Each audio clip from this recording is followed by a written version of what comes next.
Tiara manolotra ho anao ny LEJT. La saveur ultime des fruits. Ankafiziny ny LEJT miaraka amin'ny fromage la vache qui rit. Sady matsiro no mampazoto homana.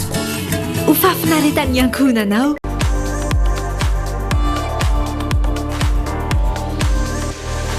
Luxor, le plaisir du confort.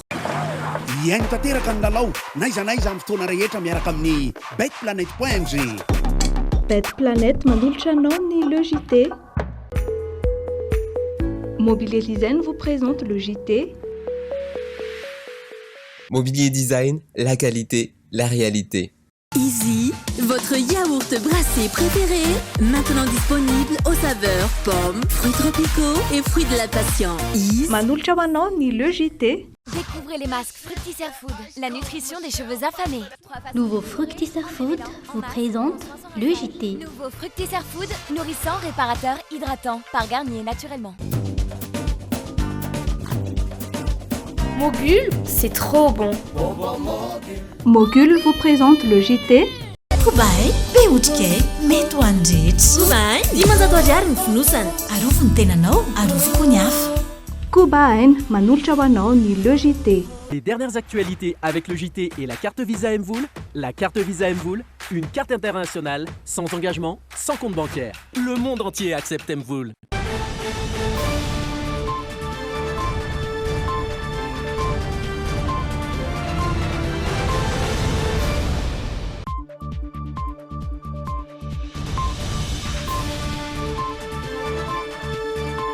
Tafaraka eto amin'ny Dreaming indray isika tompoko lasy tompoko vavy tonga soto anatin'ny LEJT manolotra ny arahaba ary manasantsika mpanajana anaraka izay fampahalalam-baovao izay hatramin'ny farany amin'ny ity takarivan'ny alarobia 17 mars 2020 sy 2020 ity. Indro ary ny lohatenin'ireo vaovao nisongadina ho an'ny androany. Any Toliara, tovolahy miisa roa samy mananika ny 20 taona no nahiditra amponja vonjomaika rehefa voaroroy ho nanolana tovovavy kely 13 taona. Mampitandrina ny fiadidian'ny tanàn'Antananarivo renivohitra mikasika ny fisiana karazan'olona misy loka eny anivon'ny fiarahamonina mitondra karazana taratasy tsazy misy sary famantarana ny CUA sy sorabola mitetina $9. Tsy manana olana rabola ny fitondram-panjakana hoy ny Praiministra lehiben'ny gouvernement Antsay Christian amin'ny famoahana ireo vatsim-pianaran'ny mpianatra eny amin'ny université. Roa no lavo ny coronavirus, 730 ny tranga vaovao ary 450 ireo sitrana soamantsara. Ireo no nisongadina tamin'ny antotanisa ho an'ny omaly talata 14 mars. Isan'ny vaovao entina amintsika eto anatin'ny lahyona ihany koa ny any vatomandry satria dia tafakatra 15 ireo nodomandry vokatry ny fihinanana ilay henana soka-dranomasina. Eo ihany koa ny maresaka iraisam-pirenena.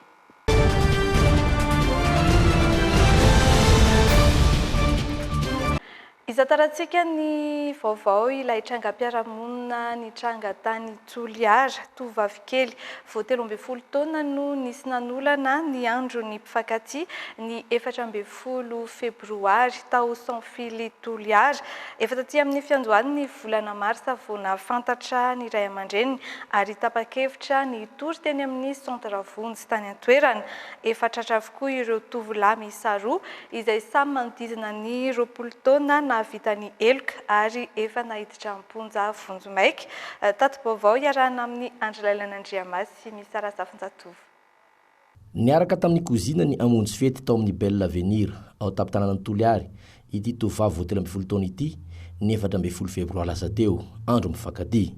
Rehefa izany dia nisy tovolahy roa nisintona azy ankeriny rehefa tsy nety nandeha tamina impony izy. Nentiny tamina trano efa ravy ilay tovovavy nanaovan'izy ireo ny filandratsiny ary efa tamin'ny 7 ariva vao navelan'izy ireo. Tsy natsikaritra ny ninona nefa ny ray aman-dreniny raha tsy efa tamin'ny 4 maritsa lasa teo. Ny biribiriko amin'izay zany tamin'ny le 8 le 6 ana miribiry azy le direct namonjy président le 6 io. Hoe taia anao zanako tamin'ny setera io. Anao bakabaka an'izay tsy misy lianao hoe setera na 6 fa lafa baka an-dakilasy le azo. Zaho mama hoe ny simban'olo. Hanamiany jala iha, zaho tsy namiany jala.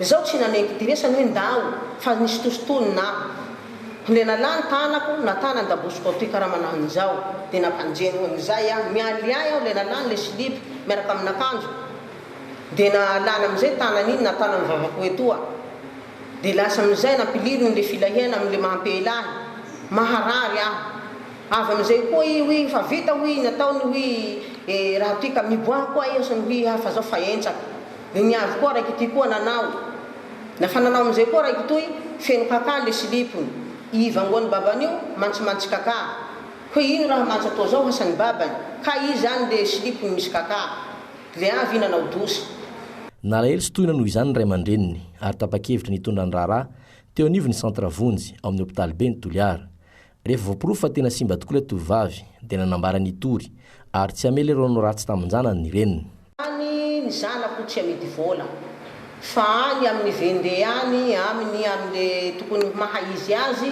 manao le fomba taony manajiky le ray aman-dreny misy hatabaly manenky aho eka tsy manenky aho amin'ny foko zay lomay amin'le olo any tsy tsapony zay fa lehibe izy fa zanako 13 amby tao tsy vidiko vola ny tenako satria zao manatizoko amin'ny maharay aman-dreny ahy zao mety ho gaja la ohatsy zanako ny hitan'le polisy hoe anakiny anao zanakiny anao hanao fa mandeha amin'ny tsakomanitsy zaho mety ho gaja amin'izay raha zay fa ilako olo rô zany gaja zay zany toroketrany foko zay ka malahelo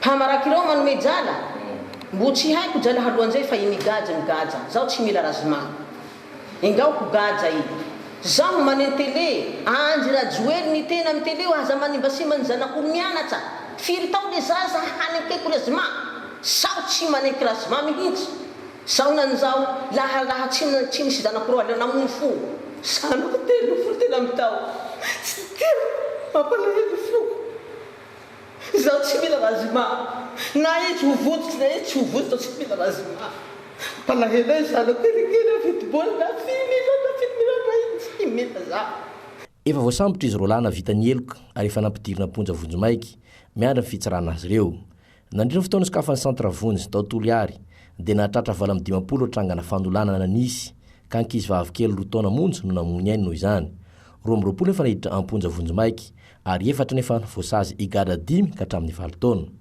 tsy mitsatra manao antsoava amin'rehetra mba sahy hijoro hitoroka ireo mpanao filan-dratsy amin'ny ankizy ny eo anivony centre vonjy izay efa misy amina toerana maro manerana ny nosy Any Vatomandry kosa indray tafiakatra 12 ny isan'ireo namony ainy noho ny fihinanana sokadranomasina na fano azon'ny mpanjony tamin'ny farany herinandro teo ilay sokadranomasina lehibe miisa 2 nisy tamin'ilay enatsokatra no nataon'izy ireo loaka ary ny ambiny ny elatr'ilay sokatra dia namidy teny an-tsena na tsiaro hafahafa ireo olona avy nihinana izay sokadranomasina izay saingy tsy nisy ny taitra raha tsy ny alatsinainy izay fotoana sesy ireo namony ainy taoriny ny fihinanana izay enatsokajanomasina izay nanangona ny vaovao moa ny namana Remy Prudence ary nandrindra ny sary mikasika izay kosa kasambola manana.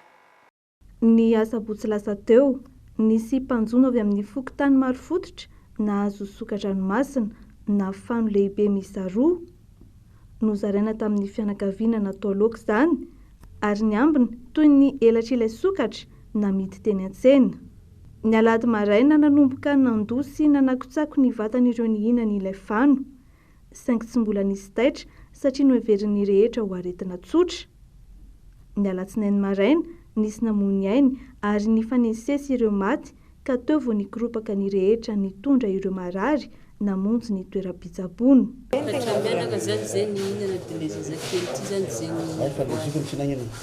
Saboseriva zeny nananjy. Firy mianaka? Dimy mianaka zay. Kakory namanao jo maty? Inonao aby zany? Zanako aby si. Kakory fisehoana aminao zany? Fisehoany retogny aminao? Manao kisako ndraika nilay zany vadako dia mandoa zany. Tena misy sabosy riva zany tondranjy renany dia rony ane sabosy alina. Erony andro lady tantoandro. Hadi tegna nihinana ka. Nareo zany mivanga sa mpanarato? Mivanga nareo. Madamako Maty zany mivarotra laoka bazary kely ery dia tagny mitondrasany. Tamin'ny fisehoany taminay zany dia loha voalohany fany magnendo loha. Dia tamin'ny alady igny zany dia efa sy tonga ny vavako izay mba nivadiko efa nitabarena rary izy. Dia rivan'igny ma zany dia efa nasovan'olona tao zay maty ilay zazakely zanaka zokony io. Dia nandeha tagny zay dia ndraika tonga tagny dia efa sy niandry fahafatesan'olo izy fa sy niary tory. Fa nanotandragno hafa zany dia maty kenja zany dia kiaka nandrenany malina zany ndao tamin'ny dokotera taty dia efa raha igny dia tratrany fahafatesana anazy. Izy maty bibilika dia maty koa zany zanakanay. Nisy tamin'ireo namony ainy taorian'ny nihinanana ilay hena-tsokan-dranomasina no ankonana iray trano toy ireo olona misa 4 tao Antanantsaripaty. Ankoatra ilay olona iray nodomandry tany Ambilakely, olona 5 hafa ihany koa no fantatra fa maty tao Marifototra noho izay fampoizinana ara-tsakafo izay. Raha ny antontanisa farany voaray tafiakatra 5 hatreto ireo namony ainy. Tsara ho fantatra fa ny marary rehetrarehetra zany dia raisina an-tanana maimaim-poana ato amin'ny hôpitaly. Misy ihany koa nefa ireo izay mbola nivelany entanina zany anatina ny tobim-pahasalamana. Mbola misy 5 eo na 4 manaraka fitsaboana noho ny fihinanana ilay sokatra-dranomasina. Niparitaka eraky vatomandry ny henan'io sokatra lehibe io ka andalam-pikarohana izay rehetra mety ho nihinana io biby io ny tompon'andraikitra ny an-toerana. Amafisin'izy ireo hatrany kosa ny fanentanana ny mponina mba hitandrina hatrany amin'ny fihinanana sakafo mampiaya ho fisorohana ny tranga toy izao. Anjaran'ny fanjakana kosa no misoroka ny mety ho firongatry ny fitrandrahana ireo hazan-dranomasina atahorana rehefa vanim-potoana mafana tahaka izao. Tsy maintsy misy ny sazy ampiarina ho an'ireo mpanjono na mpivarotra mivarotra ireny hazan-drano voarara ireny. Maro karazana izy ireo eto amintsika, efa maro ireo sazy ampiarina avy hatrany manoloana ny trangana tsy fanarahan-dalàna. Amin'ny volana aprily anoany kosa farafahatarana no misokatra ny fitoam-panjonoana eto Madagasikara hoy ny ministeran'ny Jono ho arahantsika ny fanamparazavana hoentin'ny Fianarariana sy Dolphe Rakotoniaina. Toy ireo biby miaina ety an-tany ety ihany ny fanahina ireo biby na hazan-drano ahina ho lany tamingana sy voarara ny fitrandrahana azy any an-dranomasina. Araka ny ministera misana ny Jono, maro ireo mponina moniny amin'ny sisin-dranomasina no tsy mahafantatra ireo karazam-biby voarany ny fanjonoana azy. Misy ny karazana trondra, misy karazana reo akio na requin, dia ao anatin'izay zany ny fano na ny tortue marine. Antsika zao vanim-potoana zao zany mbola ao anatin'ny vanim-potoana mafana dia mbola ampitandremana atsika fa mbola ao anatin'ny vanim-potoana mafana zay fa indrindrandrindra zany ao anatin'ny fiovaovan'ny toetrandro amizao dia mila fitandremana be dia be reny fihinana hazan-drano zay fa voasokajy mety hiteraka poizina reny. Mahakasika ny fano na tortue marine manokana dia io efa anatin'ireo voarara amin'ny setra iraisam-pirenena fa tsy azo hazaina, tsy azo hohanina, tsy azo amidy ny tortue marine rehetrarehetra. Ireo karazana anankidimy misy eto Madagasikara dia voasokajy ao anatin'le faholany tamingana dia voarara tsy azo alaina, zay no lafiny anankiray. Ny faharoa dia anisan'ny biby zay mipitahiry reo poizina ao an-dranomasina ny tortue marine. Zany hoe misy bioaccumulateur ao amin'ny organe ny tortue marine zay mitahiry ireo poizina. Misy ny lalana mifehy ny Jono ary misy ireo karazana fepetra sy sazy ampiarina avy hatrany rehefa misy ny tranga tratra ambodiomby. Amafisina ihany koa ny fanaraha-maso ny morontsiraka indrindra amin'ny fotoam-panjonoana manaraka. Vinavinaina isokatra ny volana aprily izao raha teo ity vanim-potoana fandratona ho an'ny taona 2024 ity. Efa manomboka ny vanim-potoana mafana dia na ao anatin'ny vanim-potoana mafana dia amin'ny alalan'ireny afisazy na fanentana menao manjery reny hoe reto dia tsy azo atao, tsy azo hohanina reto ary misy didy mpitondrana misy ny avoaka isaka ny faritra manambaran'ireny tsy fihinanana hazan-drano reny. Zay zany ny fisorohana.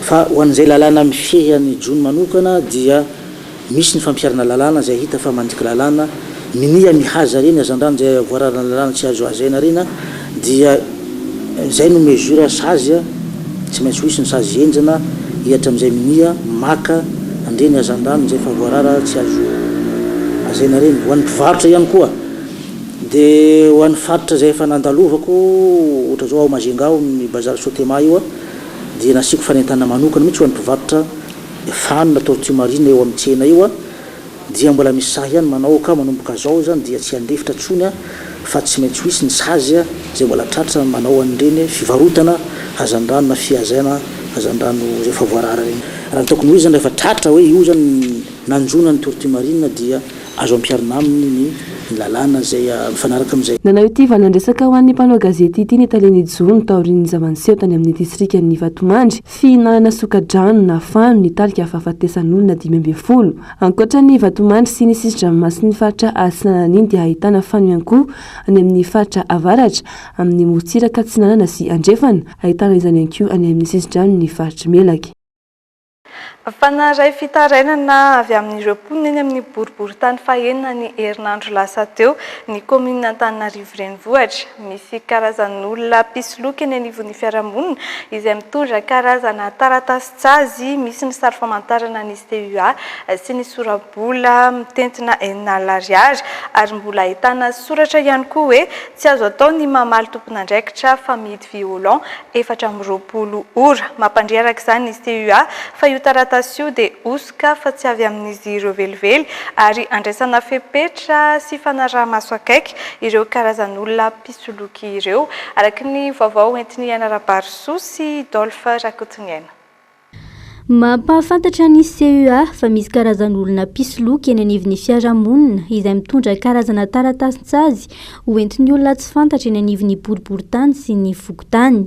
Taratasy misy ny sary famantarana ny CUA sy ny sorabola mitentina 4 ariary ary ahitana soratra hoe tsy azo atao ny mamaly tompon'andraikitra fa mihidy violon 420 ora. Omeny ireo olona pisoloky ireo izay tratra mamany ankalamanjana io taratasy io. Mieritreritra ny commune urbaine Antananarivo fa adidy ny mampahafantatra antsika sy manentana antsika raha tojo tranga tahaka an'izany satria misy sorabola lazainy zareo ato mampiasa ny logoan'ny commune urbaine Antananarivo zareo dia miantso antsika mba hitaraina anatona ny grande commune. Mampandriaraka izany ny komina Antananarivo renivohitra fa io taratasy io dia osika fa tsy avy amin'ny CUA velively.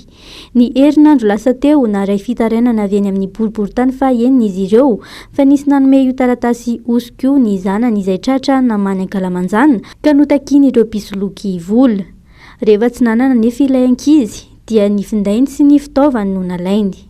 Ny tranga moa zany dia tena izy tokoa satria tamin'ny herinandro teo zany no misy ray aman-dreny tonga teny amin'ny boriboritany fahenina nitondra nyity taratasy kely ity fa ny zanany izay nianatra teny Ambobao andalo amin'ny faritra Andranomenina Ambohimanarina iny no nisy natratra nanao no mpipity ny andalana dia nameny zareo nyity taratasy kely ity moa le zaza dia araka ny filazan'ilay ray aman-dreny dia tsy manambola ilay zaza fa dia ny telefônina ny finday sy ny karatra mampianatra azy no netiny le olona ary dia nanonona misy le olona hoe za misy endry zany ny anarany ka dia mampitantana antsika rehetra zany mampahafantatra antsika mponina indrindra amin'ny faritra boriboritany fahenina fa tena misy tokoa ny tranga ary dia mampirisika antsika mba hitoroka aty amin'ny boriboritany fahenina na ny commune na ny misy moa ohatra hoe direction bon gouvernance eto amin'ny commune mba hanatona an'izy ireny rehefa misy ny tranga mba tsy isiny ny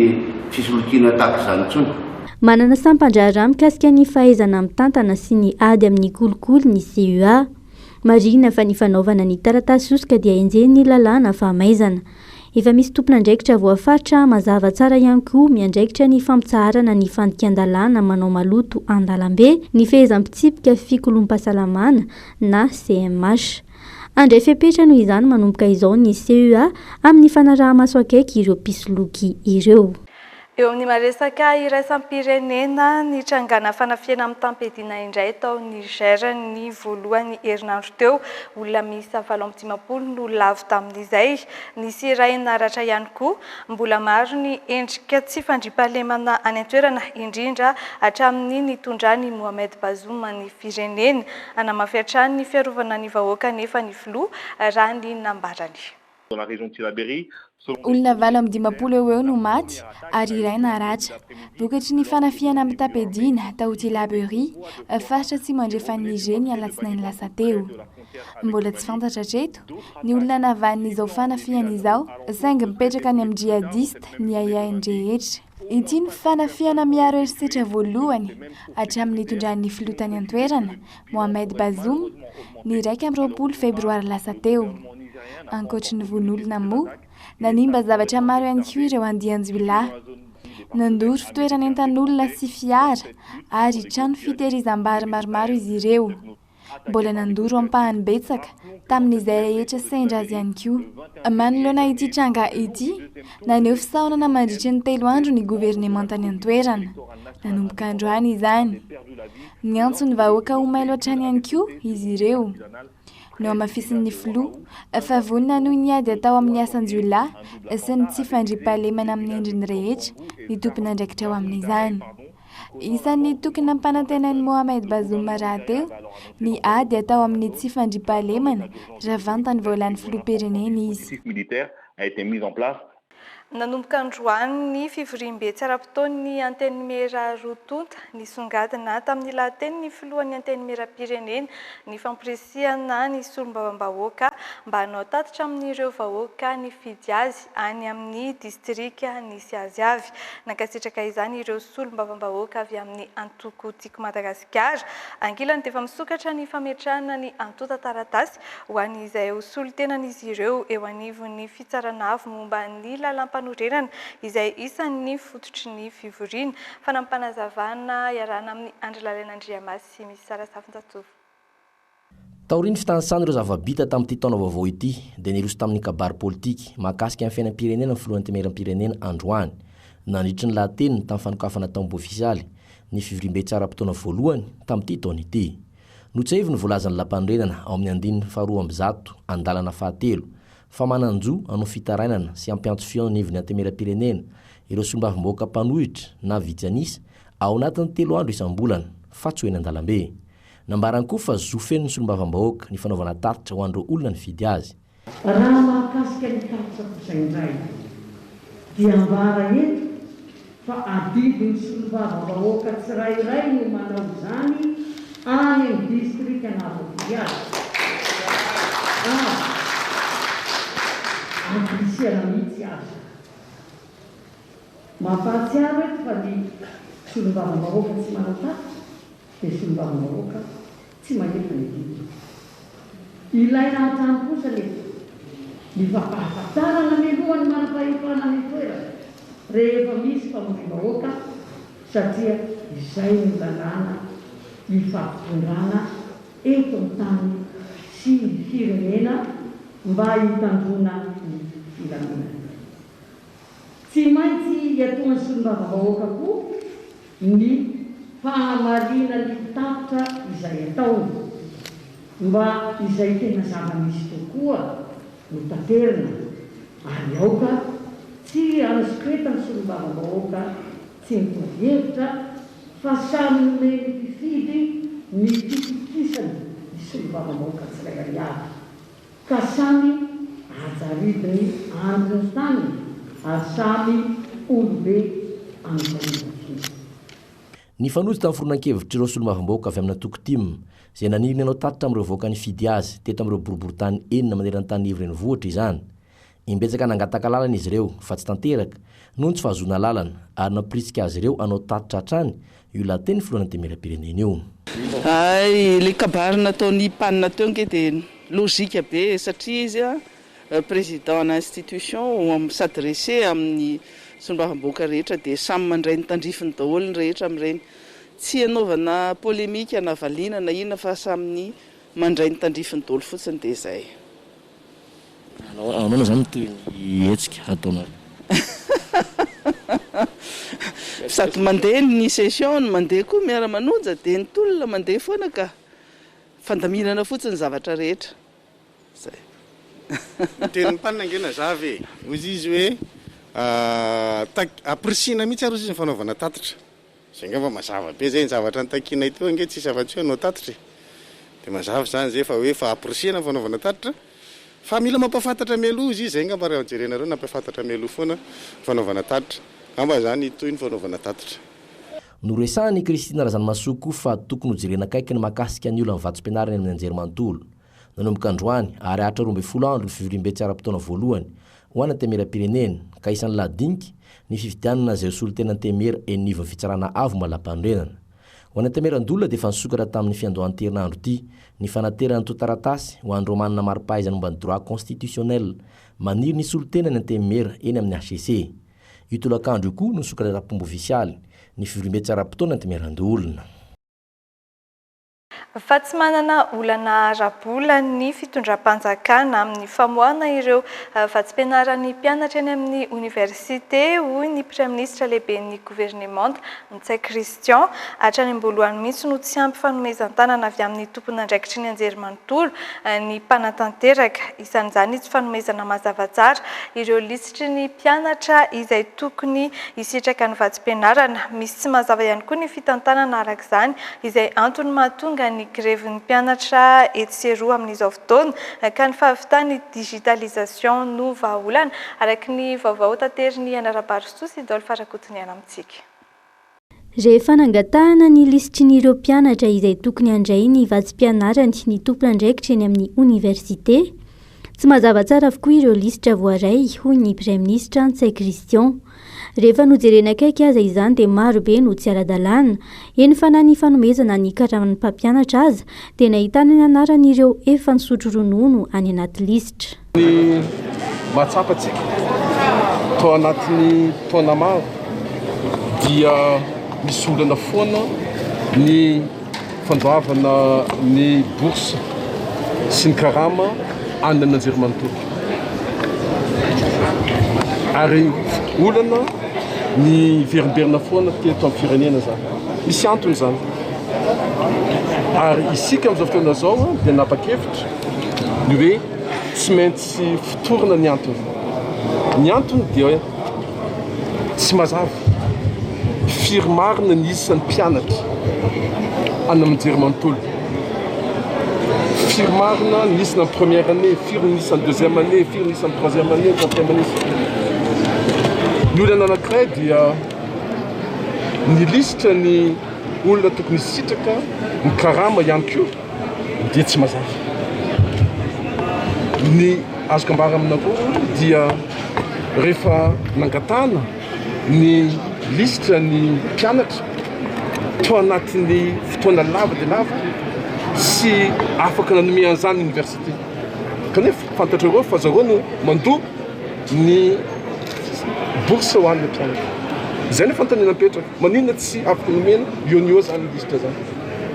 Rehefa nijerena ny zany lisitra zany, ohatran'izany koa ny PAT, misy olona zay efa tsy miasa intsony, efa misotro ronono, fa misy fefa maty, mbola hita ao anatin'ny lisitra.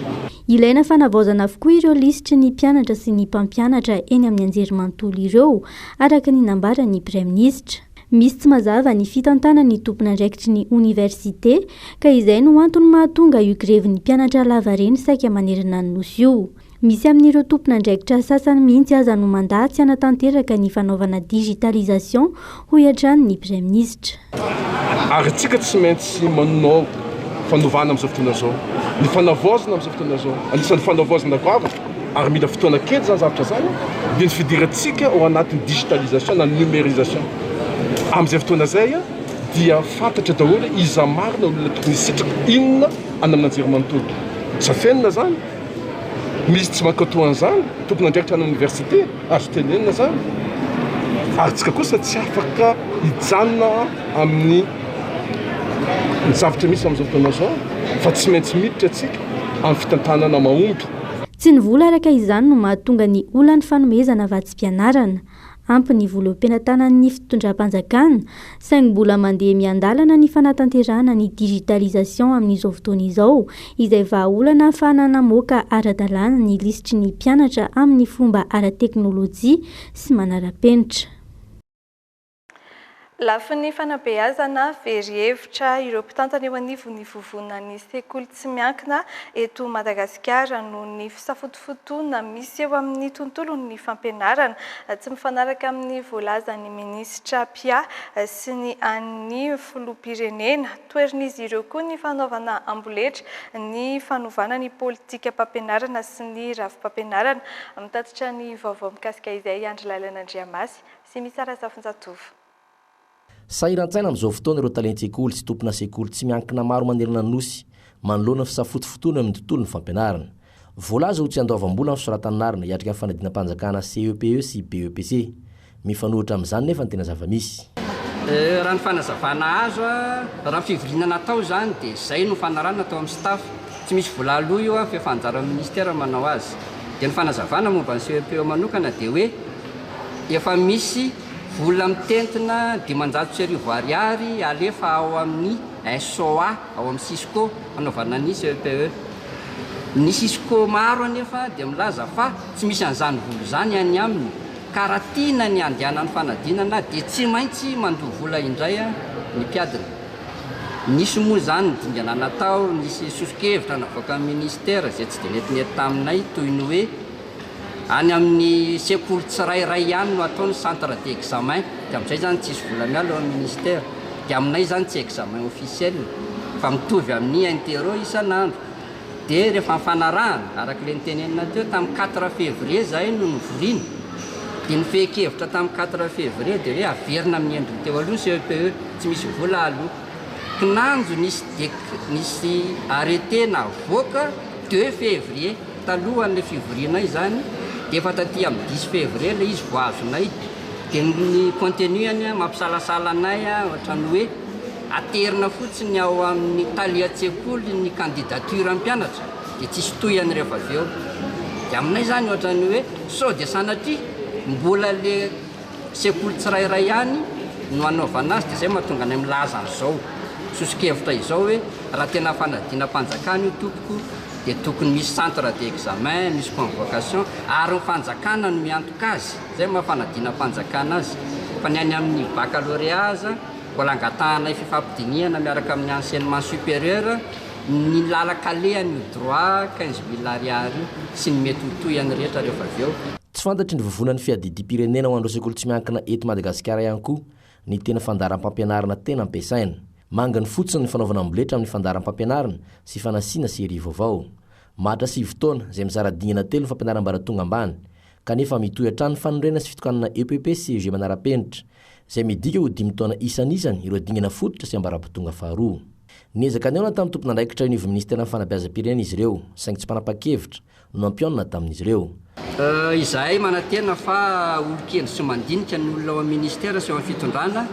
Fa raha ohatra kosa ka hitanay fa loza amin'ny tatahoan'ny zaza malagasy dia verinay fa tsy maintsy andray fanapahan-kevitra izahay.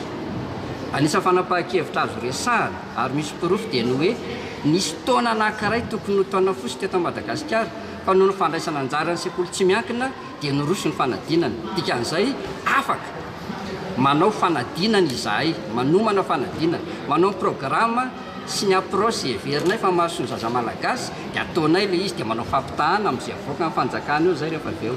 Fa izay mino fa raha mitohy ny fanaovana ny dinika ambony latabatra dia tokony tsy ho tonga amin'ny betizy ohatran'izao ny ao amin'ny ministera. Androany ny famotoana teny akasina ireo tale sy tompona sekoly ny dinika sy ny fampizara vaovao mahakasika ny tontolon'ny fampianarana ka namoaka tsokevitra sy sosokevitra maro atolotra ao amin'ny ministera ny fanabeazam-pirenena. Fa miamitombo hatrany ireo zaza tsy miditra an-tsekoly vokatry ny krizy iainana eto amin'ny firenena ankehitriny. Ao ireo tsy afa-manoatra mihitsy noho ny tsy fananan'ny ray aman-dreny. Misy ihany koa no voaterina tsahatra tamin'ny fianarana vokatry ny krizy nateraky ny Covid-19. Izany no antony mahatonga ny malala-tanana hanampy ny sekoly natokana ho an'ireo ankizy sy manana fahafahana hiditra any an-tsekoly amin'izao fotoana entina hitsinjovana azy ireny. Mitondra ny vaovao Ianarabarisoa sy Dodara Ajarinjato. ankoatra ireo ray aman-dreny efa sahirana hatramin'izay noho ny antom-pivelomany ka tsy mba afaka nampianatra ny zanany tany an-tsekoly. Miampitombo indray izany ankehitriny noho ny krizy ateraky ny valanaretina Covid-19 eto amin'ny firenena.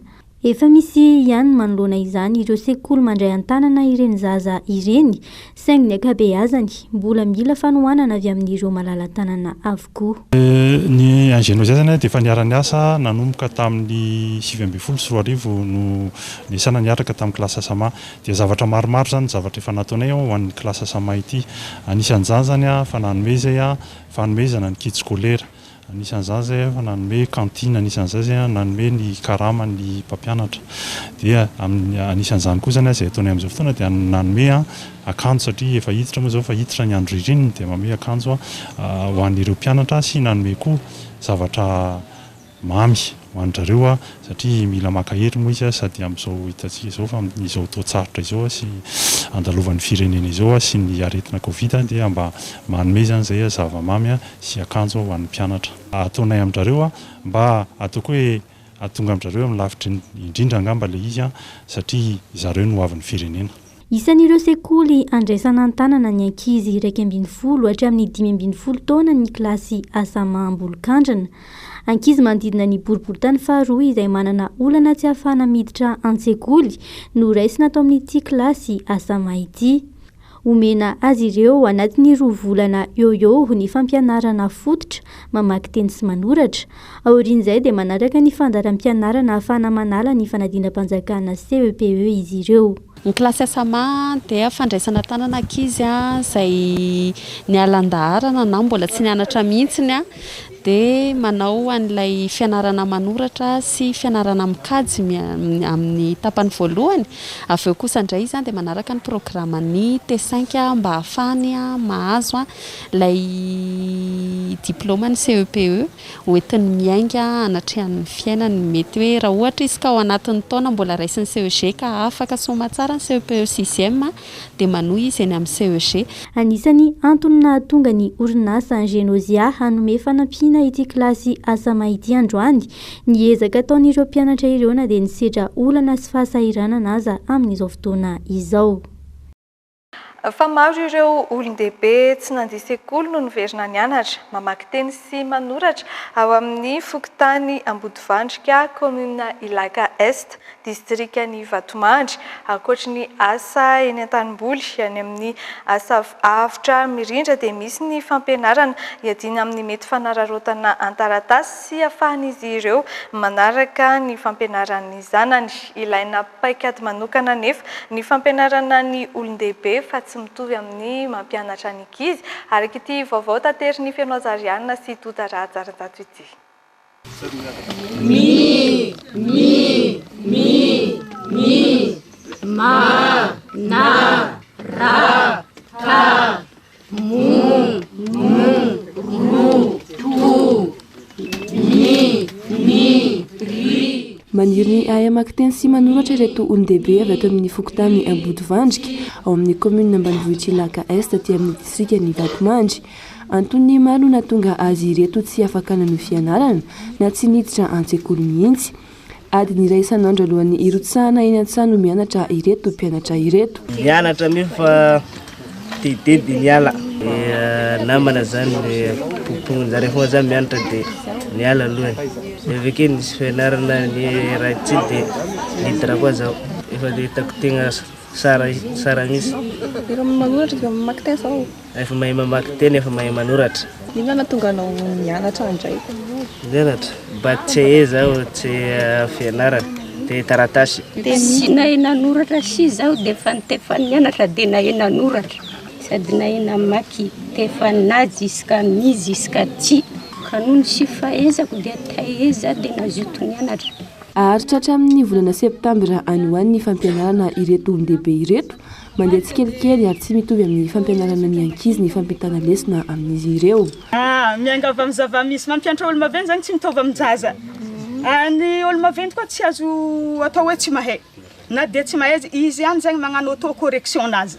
Raha ohatra ka ataoko igny misy onana manoatra mia tsipika mijidina ntsasaka boribory tsipika mijidina ntsasaka boribory tsipika mijidina amin'ny lalan-tsotra maventy raha misy mandokoatra ilay fanoratany ema ilay tsipika dia asaigna hoe manakory fahitanao azy satria nagnano karazana ino moa fitaratra zegny ilay mpampianatra nanoatra mi voalohany dia nasa ilay mazoto asaigna mandeha manoatra ny tableau raha tsy karaha niny madama manakory fahitanao azy karaha ve tsy karaha ity fahitanao azy niny madama ndraiky ninao atao magnanjagny zegny ny raha fa tsy marinao voalohany fa mianatra vaky tenina misy na avake miditra misoratra na miditra amina kajy amizay mianatra magnisa ray fotsiny aloha mianatra magnisa ray jusqu'à amina sivy amin'ny alalan'ny dôme zay agnanaovana azy dia miafa mianatra ray sady manoatra ray anankiray mianatra ray roa telo jusqu'à amin'ny sivy dikany sivy andro mianatra araiky jusqu'à amin'ny sivy fa verimberina amin'ny vaky te ndraiky ny ray hatramin'ny sivy amin'ny alalan'ny dôme satria ny olo tsy mahay mamaky teny sy manoatra mahay magnisa fa ny hoe io aroa soratanao tableau tsy hainy hoe anankiroa zegny fa izy mahay mikônty. Eto amin'ny fokontany Ambodivandrika ihany no ahitana ity fampianarana ny olon-dehibe ahay amaky teny sy manoratra ato amin'ny distrikan'ny Vatomandry. Tsikaritra eto amin'ity tanàna ity fa maro ireo ankizy no tsy mandeha sekoly noho ny alaviran'ny toerana amin'ny commune.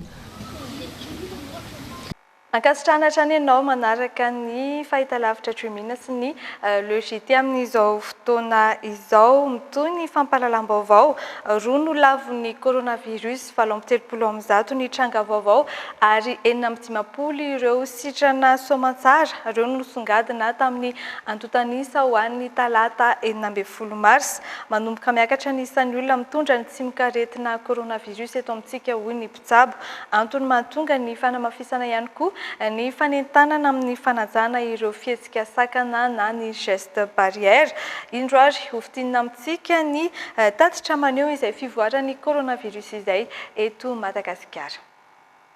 Tamin'ireo fitiliana natao miisa 770 sy 730 ireo tranga vaovao ary 910 ireo sitrana soamantsara ho an'ny talata 12 marsa teo. Raha tsinjaraina isam-paritra izany 430 ny tranga vaovao teto Analamanga ary 720 ireo sitrana.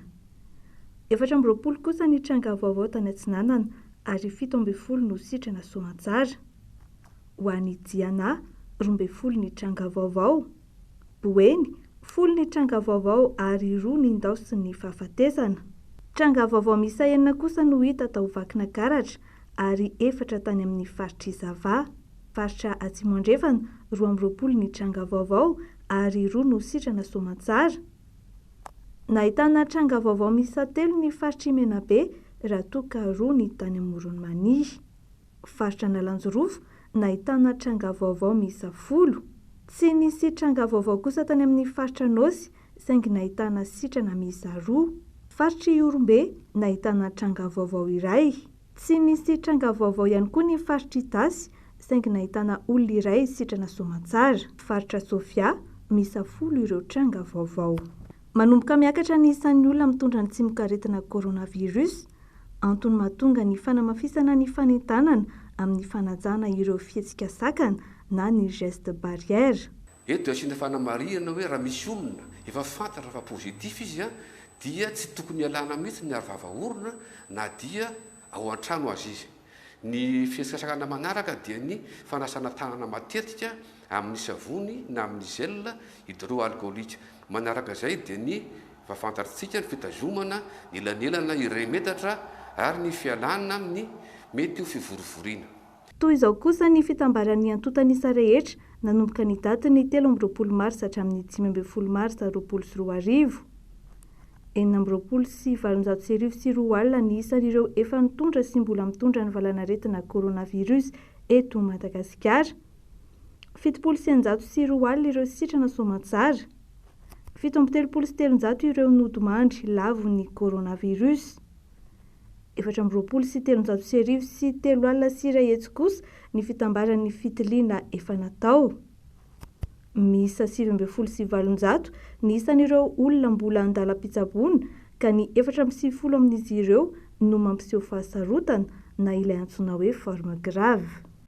Akatona ny sekoly ahitana trangana coronavirus hosaziana ireo mpampiasa fitaovana fitateram-bahoaka raha tsy manao aro vava-orona ireo mpandeha.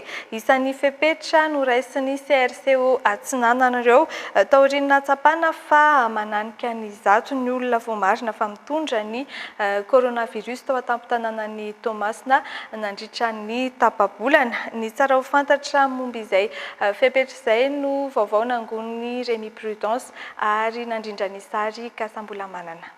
Tato anatin'ny 12 andro nanomboka ny faraparan'ny volana febroary voalohan'ny volana marsiny nahitana fiakarana ny isan'ny olona vao marina fa mitondra ny tsimok'aretina COVID-19 ao an-tampon-tanànan'ny Toamasina.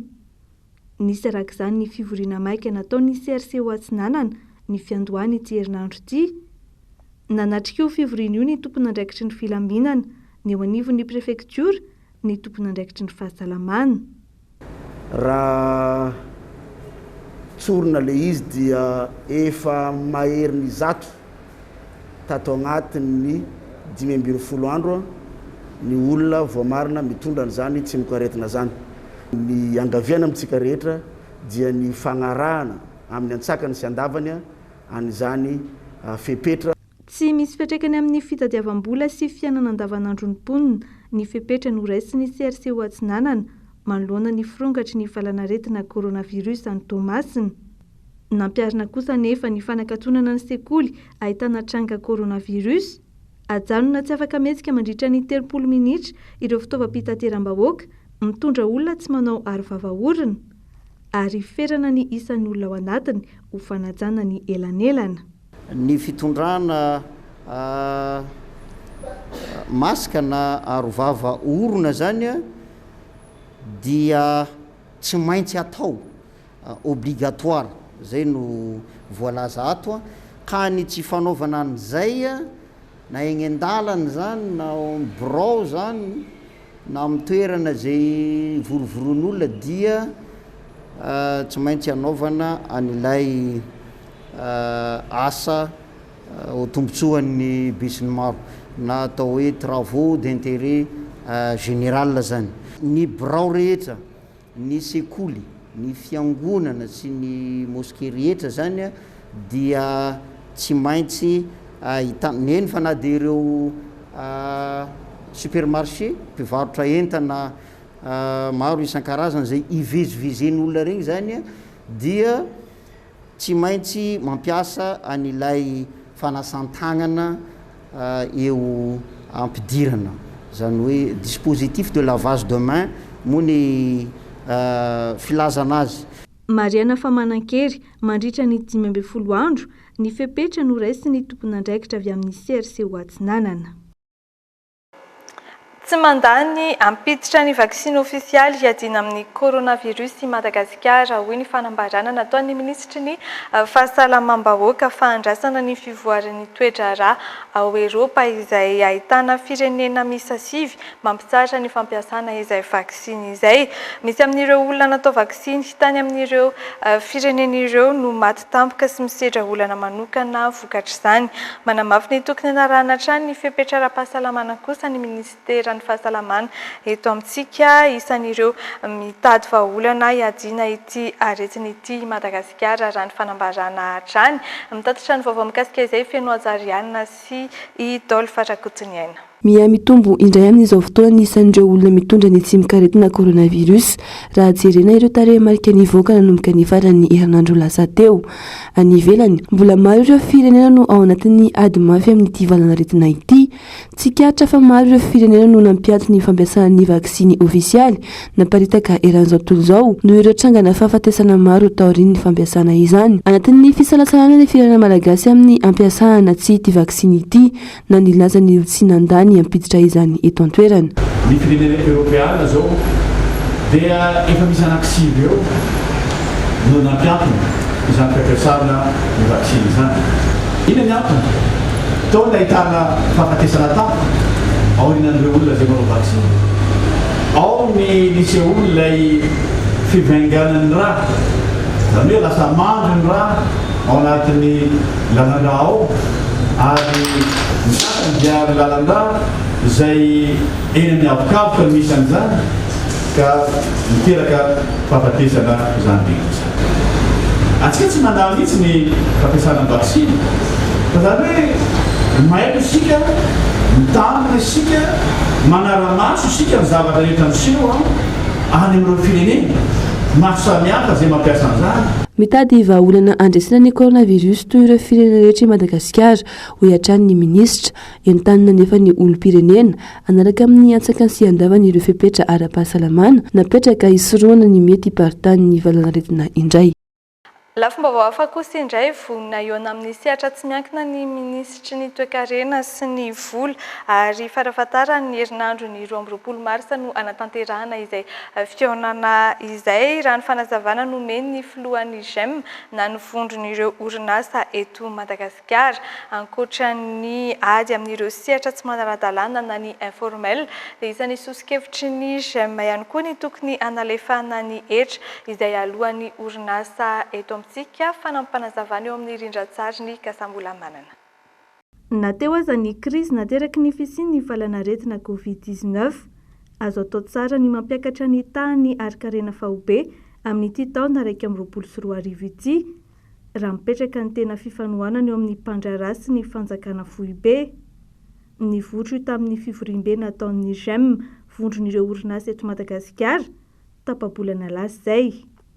Voizin'ny GEM matrany ny anomezan-danja ny drafi-panarenana ny toe-karena ary azo heverina fa ho voaresaka izay mandritra ny fihaonana iarahana amin'ny minisitry ny toe-karena sy ny vola. Nilaza ny minisitra fa vonina mihitsy izy amin'izany vonina izy ny hihaona amin'ny sehatra tsy miankina momba ny izy azo atao momba ny fiscalité de relance amin'ny loi de finance rectificative 2021 ary mieritratra koa izy dia n'izao dia efa tokony ery tokoa ny loi de finance initial 2022 dia ny fanaranay zany dia amin'ny farafatarany amin'ny herinandro 22 mars misy fihaonana miaraka aminy miaraka amin'ny samboatana sy ny sehatra tsy miankina hiaraka linika momba ny izay zavatra izay. Navotran'ny filohan'ny GEM Thierry Rajon fa tsy mety intsony ny fampitomboana hetra na tatao-ketra amin'ireo orinasa efa mandoha izany.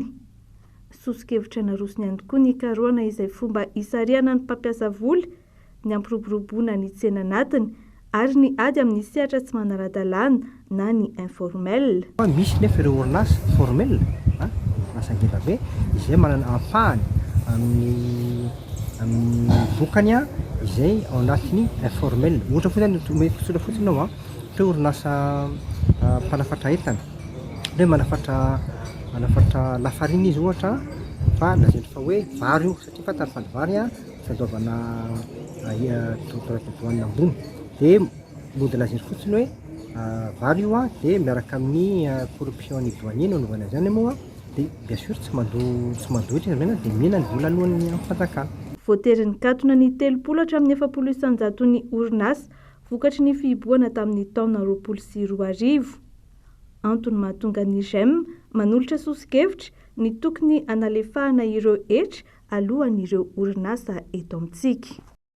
Mialohan'ny faranan'ny fiarahantsika eto amin'ny logité andao fantarina vetivety hoe anahoana ny mety ho toetry ny andro ho amin'ny rahampitso alakamisy 12 marsa 2024.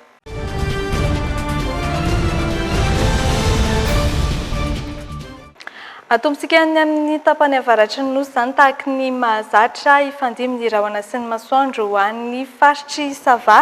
Ahitana orana rankotroka kosa ny faritry Diana ho amin'ny rahampitso eo anelanelany 5 degré Celsius sy 30 degré Celsius ny maripana ho an'ny Diana ary 13 degré Celsius sy 30 degré Celsius kosa ny maripana ny amin'ny faritry Sava. Omaliko ny andro amin'ny faritry Sofia rahampitso ahitana rotsakorana ny faritry Betsiboka ary ahitana orana rankotroka ny faritry Boeny fandiby kosa ny rahona sy ny masoandro ho an'ny faritry Melaky ny maripana indray dia eo anelanelany 13 degré Celsius sy 13 degré Celsius. Samy ahitana rotsakorana sady ho maloka ny andro ny faritra Antsinanana sy Analanjorofo Rampitso ho maloka ihany koa ny andro ho an'ny faritra Aloatra Mangoro ny maripana ambany indrindra dia 20 degré Celsius ary 2.7 degré Celsius ny maripana ambony indrindra. Ahitana orana arankotroka ny faritry Tasy Rampitso tahak'izay ihany koa ny any Bonglava raha toa ka ho maloka ny andro ho an'ny faritra Analamanga sy ny faritry Vakinakaratra ny maripana indray dia 15 degré Celsius ny ambany indrindra ary 20 degré Celsius ny ambony indrindra. Sady ho maloka no ahitana rotsakorana ny andro any amin'ny faritry Vatovafito Vonany Rampitso Alakamisy fandimby ny rahona sy ny masoandro ho an'ny faritra Atsimo Antsinanana ary ahitana rotsakorana any amin'ny faritry Matsiatra Ambony sy Amoron'Mania fandimby ihany koa ny rahona sy ny masoandro ho an'ny faritry Orombe ny maripana indray dia eo anelanelany 17 degré Celsius sy 2.7 degré Celsius. Amaranantsika azy ny amin'ny faritra Androy sy ny faritra Anosy izay fandimby ny rahona sy ny masoandro Rampitso tahak'izay ihany koa ny andro ho an'ny faritry Menabe sy ny faritra Atsimo Andrefana ny maripana ambony indrindra 5.7 degré Celsius ary 13 degré Celsius ny maripana ambany indrindra.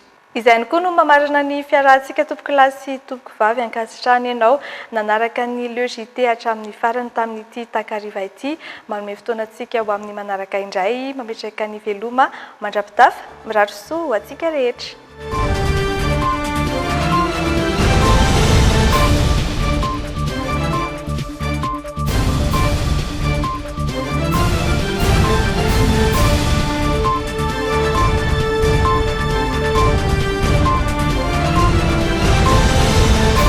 Les dernières actualités avec le JT et la carte Visa Mvoul. La carte Visa Mvoul, une carte internationale, sans engagement, sans compte bancaire. Le monde entier accepte Mvoul. Nouveau Fructisser Food, shampoing et démêlant à 98% d'ingrédients d'origine naturelle. Nouveau Fructisser Food vous a présenté le JT. Nouveau Fructisser Food, nourrissant, réparateur, hydratant. Par Garnier, naturellement. Mobilier Design vous a présenté le JT. Mobilier Design, la qualité, la réalité. Easy, votre yaourt brassé préféré, maintenant disponible aux saveurs pommes, fruits tropicaux et fruits de la passion. Nanolotra ho anao teo ny le JT. Iaino tanteraka ny lalao naiza naiza amin'ny fotoana rehetra miaraka amin'ny betplanet.mg. Bet Planet nanolotra anao teo ny le JT.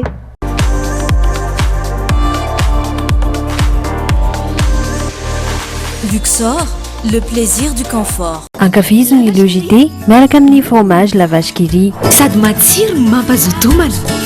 Ho fafinaretan'ny ankohonanao. Kobay, be otrikay, mety ho andretra. Kobay, 500 ariary ny fonosana. Arovo ny tenanao, arovo koa ny hafa. Kobay nanolotra ho anao teo ny le JT. Tiara nanolotra ho anao teo ny le JT. La saveur ultime des fruits. Mogul, c'est trop bon. Mogul vous a présenté le JT.